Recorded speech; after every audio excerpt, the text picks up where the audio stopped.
Good morning, good morning. Naragsak nga bigat tayo amin kakabsat. Agluto tayo manen, iti balon tayo itang bigat.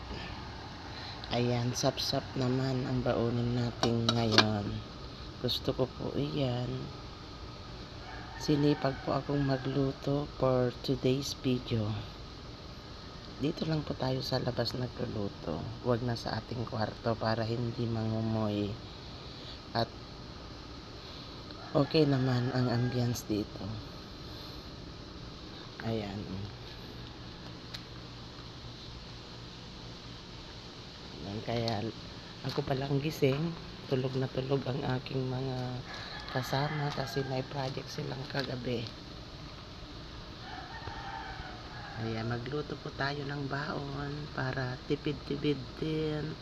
Magtipid po tayo kasi marami tayong gustong puntahan.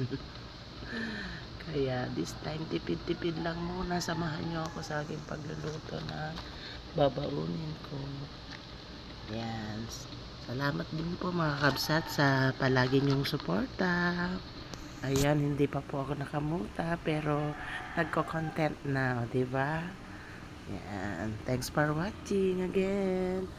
Bye. God bless everyone. Happy Wednesday morning. Happy midweek to all. Kabilis-bilis talaga ng araw.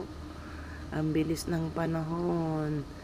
Today is March 19 na naman. Ang daming memories kapag March 19. Yan. So, gawa ulit tayo ng memory. Magluto ng ulam na maaga.